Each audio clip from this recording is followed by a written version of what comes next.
Oke guys, sekarang pagi ini saya ingin cerita sedikit tentang seluk-beluk eh, jabatan di Dinas Tenaga Kerja, Transmigrasi, dan Energi Provinsi DKI Jakarta. Jadi gini guys, ini cerita tentang saya dan beberapa teman aja ya. Jadi kami tahun 2019 ini diterima sekitar 62 orang untuk di Disnaker Transgi. Ya, kita singkat aja, Dinas Tenaga Kerja, Transmigrasi, dan Energi Provinsi DKI Jakarta.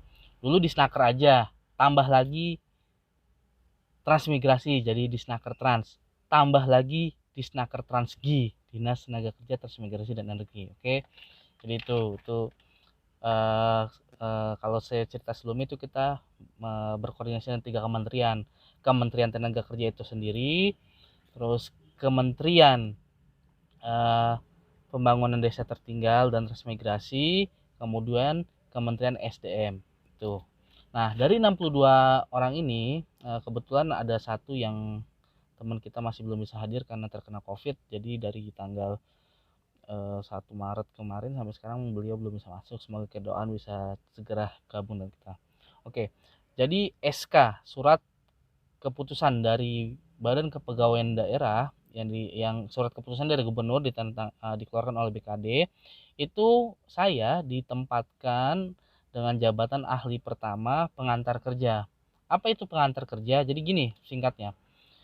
Pengantar kerja kalau di Dinas Disnaker Trans gini adalah pemasarannya kayak ujung tombaknya. Contoh kayak sales di swasta ya. Itu dia memasarkan produk baik barang ataupun jasa. Nah, kalau pengantar kerja ini yang kita pasarkan adalah tenaga kerja eh, khususnya warga DKI Jakarta yang memang kita sudah lakukan pelatihan, uji kompetensi, kemudian kita siap untuk menyalurkannya ke perusahaan yang membutuhkan sesuai dengan keahlian masing-masing yang telah dilakukan pelatihan. Nah, jadi kayak saya di pengantar kerja itu nanti tugasnya adalah melakukan seberapa banyak penyaluran tenaga kerja di DKI Jakarta kepada perusahaan-perusahaan yang membutuhkan gitu. Nah, di sini uji kompetensinya itu ada beberapa macam atau pelatihannya, ada teknik komputer atau teknisi komputer, tata boga, terus perhotelan, bahasa Inggris, bahasa Jepang, ya, terus menjahit, desain. Nah, teman-teman bisa buka di PPKD. Itu PPKD itu dulu namanya BLK, tapi sekarang PPKD, Pusat Pelatihan Kerja Daerah, ada di Jakarta Timur, Jakarta Selatan, Jakarta Barat, Jakarta Pusat, gitu, Jakarta Barat. Jadi teman-teman coba saya kasih contohnya, buka PPKD jaktim.co.id, itu di situ ada jenis-jenis pelatihannya. Dan bahkan yang warga DKI pun bisa melakukan pendaftaran ya di situ. Jadi nanti teman-teman kalau sudah daftar datang ke PPKD Jaktim, kayaknya saat ini yang buka itu Jaktim ya. Jadi Jaktim itu walaupun pandemi diterima dulu pendaftaran, nanti di range waktunya kapan untuk start pelatihan. Nah, jadi ada teman angkatan saya yang tugasnya mengurusi pelatihan, yaitu instruktur. Jadi oh ya, satu lagi ada las juga. Lasnya itu kita canggih, bahkan kita ada las dalam air gitu. Itu kalau kemarin di pengarahan itu biasanya kita ngirim ke Timur Tengah untuk las dalam air. Itu canggih. Eh, Tentu salarinya juga beda ya gitu. Nah itu, oh ya, roda 2 roda 4 pun juga ada untuk teknik kendaraan roda 2 roda 4. Jadi silakan dicek website ppkdjaktim.co.id ataupun nanti PPKD lainnya, jika di Google PPKD, Pusat Pelatihan Kerja Daerah Provinsi DKI Jakarta. Nah itu sekilas tentang pengantar kerja. Nah, jadi di sini tuh dari awal sampai akhir. Jadi tadi pelatihan, setelah pelatihan itu nanti ada namanya uji kompetensi. Apakah teman-teman yang dilatih ini sudah memenuhi standar ya, termasuk sertifikasi juga.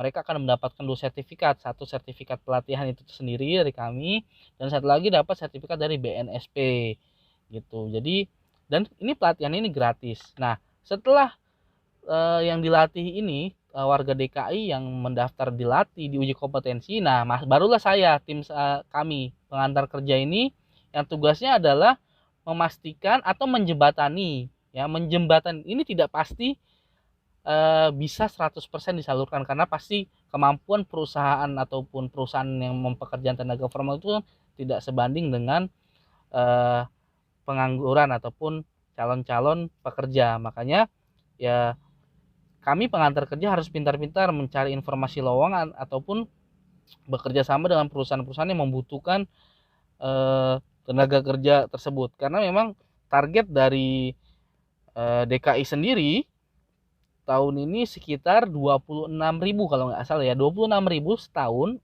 untuk menyalurkan pengangguran ataupun tenaga kerja ke sektor formal. 26.000 setahun ini dibagi dengan beberapa kabupaten kota di DKI, Jakarta Selatan, Jakarta Barat, Jakarta Timur, Jakarta Pusat, Jakarta Utara, itu dibagi. Ya, kalau nggak salah kemarin Jakarta Selatan tempat saya itu sekitar 3.500, atau masing-masing suku dinas tenaga kerja itu 3.500 per tahun wajib, bukan wajib ya, memang wajib target untuk menyalurkan. Dan KPI-nya itu. Jadi kami ini pengantar kerja yang mendongkrak angka statistik itu, menurunkan. Karena kalau kita ngomong secara nasional, pengangguran di DKI ini saat ini paling besar 10,95%, atau setara dengan 572.000 sekian orang pengangguran.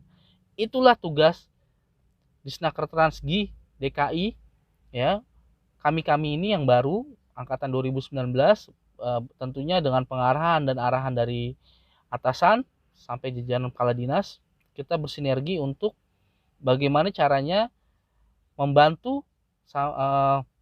DKI ini sampai dengan target itu tercapai.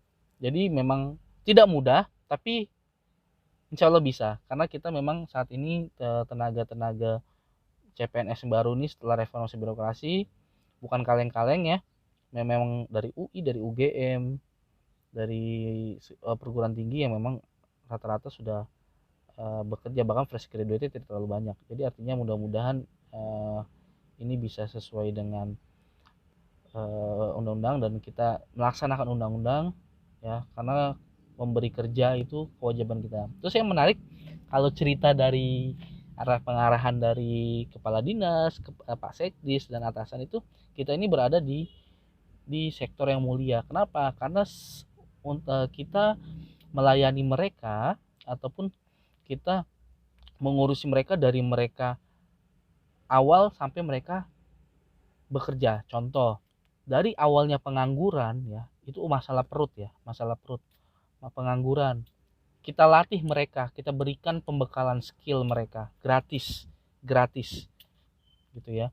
Kita latih mereka mau pelatihan apa silahkan pilih. Setelah mereka kita latih, kita uji kompetensi gratis juga, kita uji kompetensi ya. Dari mereka nggak pengangguran, nggak punya skill, kita latih punya skill. Setelah punya skill, kita uji kompetensi.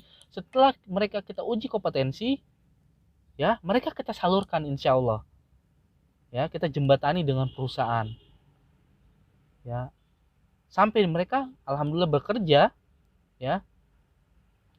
Kita urusi hak-haknya, BPJS kita pastikan hak-haknya terpenuhi di perusahaan yang kita salurkan. Terus setelah itu, suatu saat jika mereka memiliki masalah ya, syukur-syukur tidak ada masalah, namun jika mereka suatu saat memiliki masalah di perusahaan tersebut, mereka kita akan mediasi, kita urusi sengketanya. Nah, itulah makanya mulia sekali tugas ini ya, kita amanah yang kita pegang, mudah-mudahan ya ini. Dan ketika mereka sudah bekerja ya, tentunya mereka bisa menafkahi keluarganya, mereka bisa bersedekah. Nah, itu sih arahan-arahan dari Bapak ya. Memang benar ini tugas yang mulia kita untuk mengurusi para pengangguran ya di DKI Jakarta ini. Tadi angkanya sangat besar, yang mudah-mudahan dengan kami angkatan 2019 ini 62 orang bisa bersinergi ya. Ada yang jadi pengawas, ada yang jadi mediator ya. Jadi ada beda-beda, tadi saya bilang kalau saya di pengantar kerja, teman saya ada yang di pengawas, ada yang di mediator. Di pengawas itu contohnya untuk memastikan perusahaan-perusahaan itu menjalankan aturan normatifnya ya, sesuai dengan undang-undang, peraturan daerah ya. Dan untuk mediator itu hubungan industrial ya, jika ada masalah antara pekerja dan perusahaan itu bisa memediasinya. Jadi kurang lebih itu tugas pokok kami. Jadi nanti kalau ada yang mau bertanya silakan komen ya, karena kami semuanya intinya sebenarnya ada di peraturan ya, terutama di Pergub nomor 147 tentang struktur organisasi dan tugas fungsi pokok gitu ya. Jadi teman-teman nanti kita bisa ngobrol-ngobrol. Ini hal yang baru ya, mungkin teman-teman yang kenal saya, kita sudah lama di swasta dan ini hal yang baru ya, kita mulai dari nol, artinya mulai dari nol dulu, karena berbeda ya, bekerja di pemerintahan itu kita memang ada struktur yang baku, kemudian juga semuanya berdasarkan peraturan undang-undang, peraturan gubernur ya kan. Jadi kita ikuti itu dan memang harus banyak baca karena kita jangan sampai menyalahi aturan. Oke, sementara sekian dulu dari saya pagi ini ya. Nanti ini langsung saya upload. Yang mau komen silahkan komen, jangan lupa di subscribe ya. Kalau ada yang salah-salah ataupun ada informasi yang kurang benar ya mohon dikoreksi, karena ya memang ini kita hanya bertukar pikiran ya. Silahkan dikoreksi kalau ada yang salah-salah tuh diluruskan, itu tidak ada masalah gitu ya. Karena ini sifatnya informasi, kalau saya bilang ya nggak receh, tapi ya bagi yang belum tahu ini ada sesuatu yang wow, ternyata seperti itu ya gitu ya. Jadi teman-teman makasih banyak udah mengikuti saya. Nah, nanti kita istirahat dulu, sejam lagi kita masuk. Selamat pagi, jangan lupa bekerja, hati-hati di jalan. Assalamualaikum warahmatullahi wabarakatuh.